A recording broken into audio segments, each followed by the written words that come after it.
back to another episode of the Hello Tanya Podcast, where I share pocket-sized concepts, frameworks, exercises, care of my spiritual healer and coach. If this is your first time here, welcome.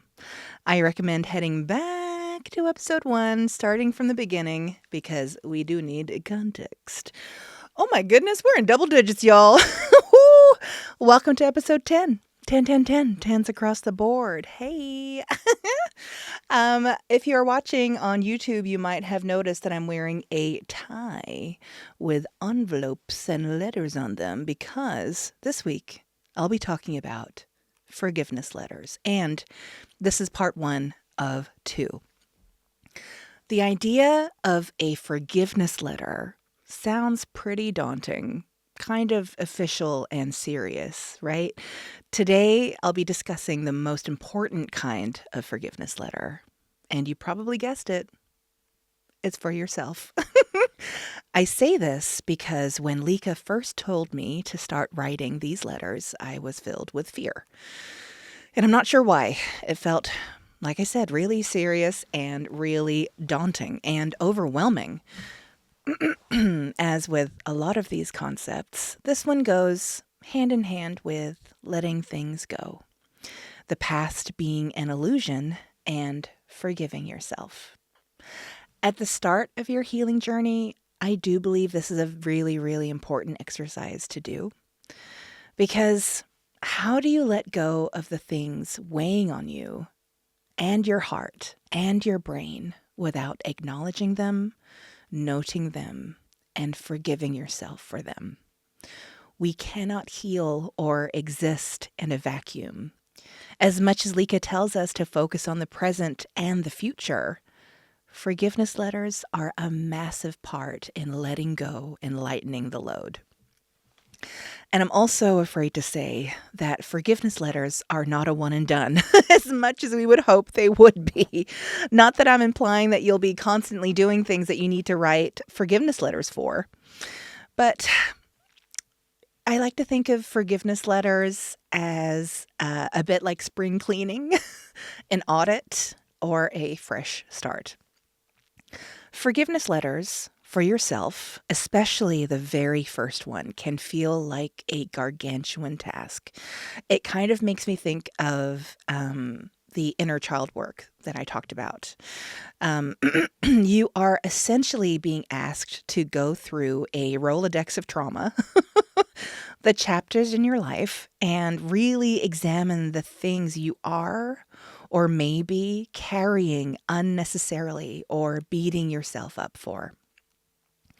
But it's not just about the quote-unquote bad things you may have done, say a poor response to a difficult situation, or how you treated others. It's also about forgiving yourself for things such as trusting someone you shouldn't have, allowing yourself to be treated unkindly, staying in a situation, be it a job, friendship, or relationship, for too long. My first forgiveness letter was all over the show. I jumped around, kind of hurting my own feelings, cringing, thinking about the times I'd embarrassed myself or others, let others cross my boundaries, allowed myself to be manipulated. I thought about times that I'd experienced envy or jealousy or anger, as well as stealing erasers from my classmates' drawers in primary school. Like, that still haunts me, and I still feel bad about it, but I forgive myself because, I don't know, I was like 5. I forgave myself for chasing friendships, for chasing affection, and for chasing in general. It can be as simple or as heavy as you can manage, and as long or as short as you like, but address it to yourself. Mine went a little bit like, Dear Tanya, I forgive you for being a people pleaser. I forgive you for feeling like you had to be generous so you could receive love. I forgive you for not knowing yet how you deserve to be treated. I forgive you for not knowing your value. And I would switch it up between I forgive you and I forgive myself. I forgive myself for acting out of fear. I forgive myself for acting out of scarcity. I forgive myself for listening to my roommate for so long. And I forgive myself for being so mean to me for so long. End the letter with, I love you. I love me. Thank you. Thank me. I forgive you. I forgive me. I let you go. And burn the letter. Try to really feel those burdens that you'd placed on yourself for so long finally leave you. Grace for yourself is underrated. It is so very easy to get caught up in and be weighed down by things that you have never really forgiven yourself for. There's a lot of power in this one, so as always, do this with care and gentleness for yourself. You're essentially revisiting the roommate's greatest hits, the things that may have kept you up at night, the moments that wake you up in a cold sweat at 3 a.m. and make you cringe and curl your toes. They may be things you've never told another soul and never will. Things you never had the bravery to face. Guilt, shame, and embarrassment and regret could all come knocking at the door again. But the beauty of the forgiveness letter is removing the power, the weight, the significance of these moments, memories, patterns, or traits. Naming them, truly forgiving yourself from them, and really letting them go this time is the key to lightness. It's like wearing multiple heavy and invisible coats all at the same time, visible to no one, but you feel them. And you know they've always been there, and you expected them to always be with you, holding you accountable, weighing you down. That's a form of torture, my loves. Please don't punish yourself, your past self, for things that no longer align with who you are now and who you are becoming. I'll usually revisit forgiveness letters after I've found myself returning to an old pattern or got sucker punched by a boomerang or lesson, and forgive myself for letting it happen again. Try as we might, those lessons never stop coming.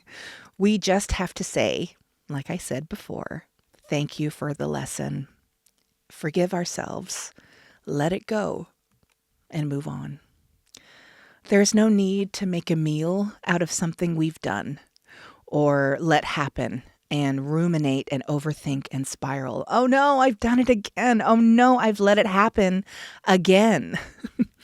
Because that's exactly what your roommate wants to do.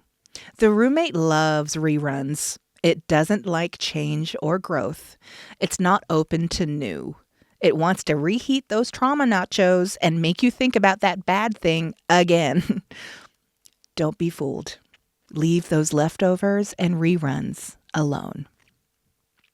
Take this exercise as an invitation to shed, to declutter your spiritual wardrobe and start again. I mean, it's spring after all. Come on, right? All right. Mirror work moment time. As a reminder, mirror work is, I think it's the purest form of self-love. It's talking to yourself kindly in the mirror, taking in all of you. I mean, if you can handle it, do it naked. Do it after or before a shower. Do it in the mirror and speak to yourself with love and kindness and gentleness and compassion. Say the things you have always wanted and needed to hear. Speak as if you are speaking to your best friend, because guess what? You are your best friend. Okay, let's build. Let's build on what we've done so far, shall we? I've got my mirror here. Okay. I love you and I'm proud of you. I trust myself, I value myself, and I accept myself. I can do it alone. The universe is always with me. I am ready for miracles. Thank you, universe. And why am I so lucky? I am too strong to be broken. I am powerful and protected. I am grateful for this moment. I am the greatest project I will ever work on. All that I need is already mine. I am capable of achieving anything I set my mind to. I choose to focus on the positive aspects of my life. Miracles are normal, and everything always works out for me. This week, I'd like to invite you to also try saying, I treat myself with kindness always, and I forgive myself. Whew. Well, that's us for episode 10. Next week, I'll be discussing part 2, forgiveness letters for others, letting go and cutting. Another prickly one, but very important. Thanks as always to Christopher Stratton on production design, intro, video, music, etc., as well as Francis Carter for the amazing photos. I also want to say thank you all so much for watching and or listening. If you're enjoying what I'm creating here, please like this video if you're watching on YouTube, comment, and subscribe. If you are strictly listening, I'd really appreciate a rating and a review. On YouTube especially, this makes a huge difference in visibility, and I would be really grateful if you would take the time to do this. And thank you to those who have been here and doing this from day one. I see you every week, and I appreciate each and every one of you. Thank you so much for your kind words and support. It really means the world. I'm not going to cry because I did my makeup. So thank you so much.